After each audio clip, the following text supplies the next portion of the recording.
Alors, Superposition est une association de promotion des cultures urbaines qui officie majoritairement à Lyon. Nos missions, c'est donc l'accompagnement des artistes émergents, la démocratisation de l'art urbain pour tous et par tous, et de créer des situations de rencontre entre public et artistes. Pour mener à bien ces missions, on a développé un certain nombre d'outils.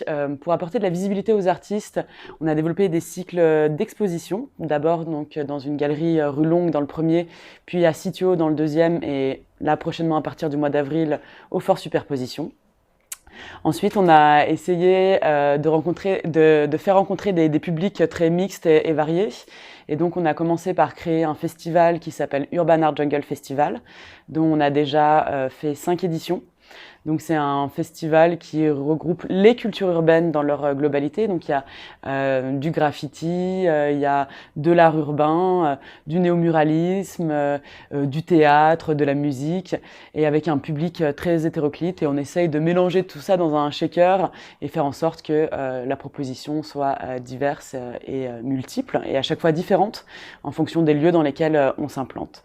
Et ensuite, là, tout récemment, depuis le mois de juin, on a créé un cycle d'incubation au sein du Fort Superposition, là où je vous reçois aujourd'hui, qui est un ancien fort militaire et qui accueille maintenant 42 artistes qui ont leurs ateliers sur place. Et l'objectif, c'est donc de leur de proposer des espaces qui soient propices au travail, à la production artistique, et de créer des synergies entre les différents artistes. La création de l'asso s'est fait un petit peu suite à un certain nombre de rencontres. On avait beaucoup d'amis qui étaient artistes, qui évoluaient dans le milieu, dans la grande famille de l'art urbain, et qui manquaient de ressources, donc de visibilité, de rémunération, parce que c'est quand même important. Et du coup, on s'est fédéré à 4 avec des compétences complémentaires pour créer une structure qui n'avait pas pour vocation à la base d'être professionnalisante ou professionnelle. Et on a commencé à faire des événements du coup dehors, dans les rues. L'art urbain était quelque chose qui nous touchait profondément tous les 4. Et c'est assez naturellement en fait qu'on a étoffé un petit peu l'offre qu'on propose aux artistes maintenant. Donc on a toujours eu un ancrage dans la rue, on essaye de travailler le maximum dans l'espace public. Sauf que c'est pas ce qu'il y a de plus facile à Lyon. On est une ville qui est ancienne, qui est chargée d'histoire, un peu comme Paris, et nombre de bâtiments sont classés et il y a des restrictions à ce niveau-là. C'est pas facile à Lyon de produire un festival d'art mural en ville, c'est quasi impossible. Donc là, on a essayé de créer des solutions et des ponts comme ça. Et l'art urbain, c'est passionnant parce que, comme je l'ai dit, c'est une grande famille. Ça réunit plusieurs mouvements, des techniques hyper variées. Donc le panel d'artistes avec lequel on travaille est très varié, donc il y a des profils très différents. Donc c'est ça qui est vraiment, sur le long terme, très intéressant selon moi. Et récemment, on a créé une fédération qui s'est créée pour l'art urbain, suite à un appel du ministère de la Culture, à une étude sur un peu un état des lieux de l'art urbain en France. Et donc j'ai la chance aussi de faire partie du conseil d'administration de l'art urbain.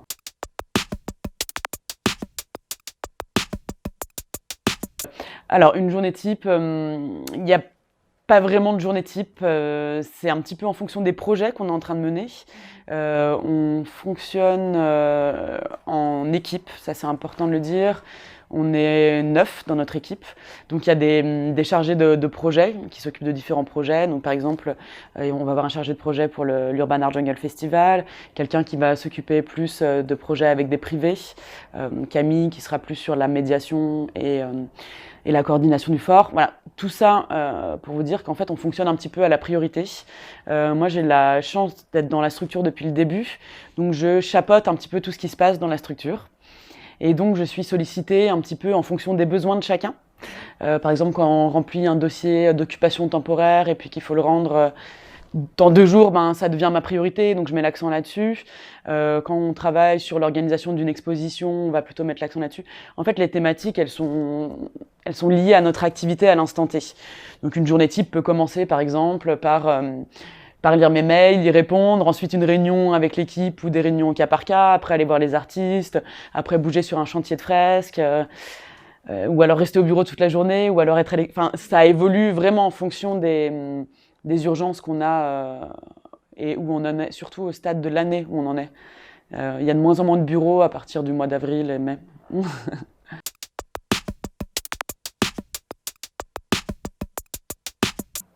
Alors, j'ai un parcours qui n'était pas forcément destiné à l'art urbain, mais on y arrivait très facilement.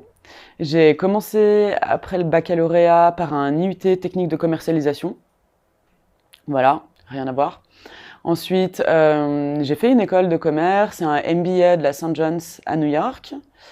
Et en fait, assez rapidement dans mes études, je me suis rendu compte que je ne voulais pas faire le travail qui m'était prédestiné avec ce parcours-là, mais que les compétences que j'acquérissais allaient néanmoins être utiles.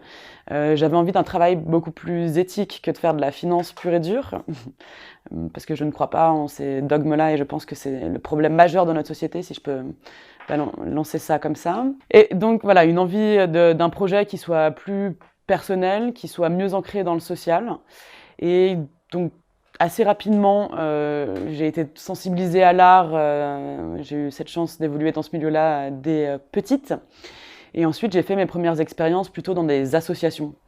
Donc, notamment une association féministe qui s'appelle Femmes ici et ailleurs, qui œuvre très bien d'ailleurs pour l'information, le traitement de l'information non stéréotypée au niveau des femmes. Et également, j'étais responsable de développement pour eux, et j'ai aussi été responsable de développement pour Trafalgar Magazine, qui était un magazine qui mettait en avant un peu les jeunes entrepreneurs lyonnais. Donc ces deux expériences m'ont permis d'être convaincue en fait de l'utilité de faire quelque chose qui soit plus proche de mes valeurs. Et c'est comme ça que naturellement, à une époque, j'étais responsable de développement pour une école de commerce aussi, parce que j'avais besoin d'un peu d'argent. C'est des secteurs qui sont pas forcément très rémunérateurs, mais néanmoins passionnants. Et là, en fait, on me proposait CDI sur CDI et superposition en parallèle commençait à prendre de l'ampleur. Et il a été évident que je ne continuais pas avec eux, mais que je continuais à superposition.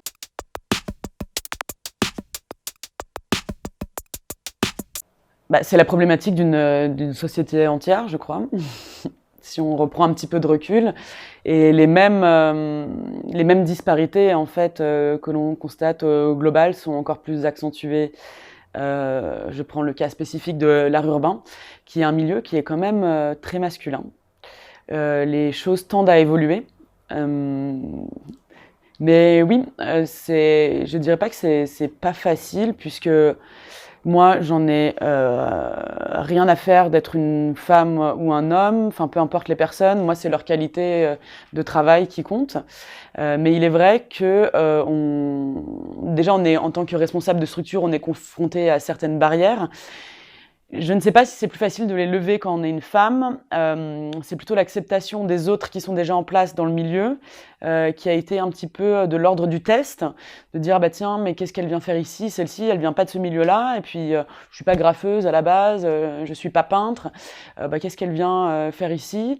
Et au final, une fois qu'on arrive à s'imposer, ça dépend vraiment des tempéraments, mais je pense que déjà pour diriger une structure comme celle-ci, il faut être capable de pouvoir poser les points sur la table.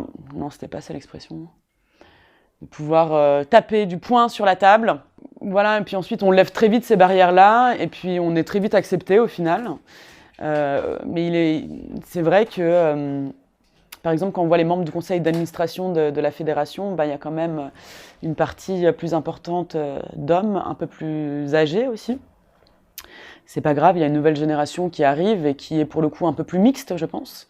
Et de par mon passif plutôt engagé dans l'égalité homme-femme, c'est vrai que je ne sais pas par quel hasard notre équipe est à 90% féminine. Voilà.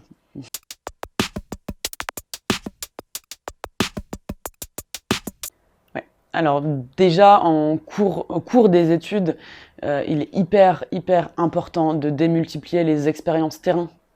Il faut aller dans les structures, il faut faire des stages même pendant vos vacances.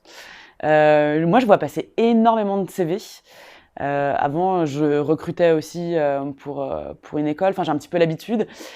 Je vois passer beaucoup de CV qui manquent d'expérience. Alors, ça peut paraître paradoxal parce qu'on sort de l'école et on n'est pas censé avoir des expériences.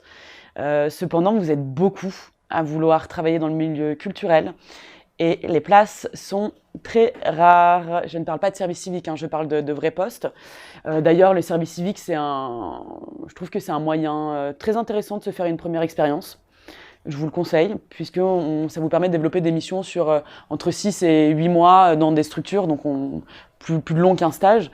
Ouais, je pense qu'il faut vraiment prendre le temps, avant la sortie de vos masters, de sauter sur toutes les occasions, soit pour faire du bénévolat, soit pour devenir ami avec une structure qui nous intéresse, pour demander un peu des conseils, s'intégrer un petit peu dans la famille des bénévoles, etc.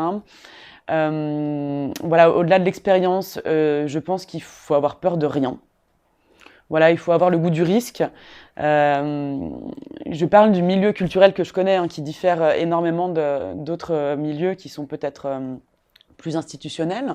Je pense qu'il faut avoir, il faut avoir la rage, la niaque, il faut pouvoir proposer aussi.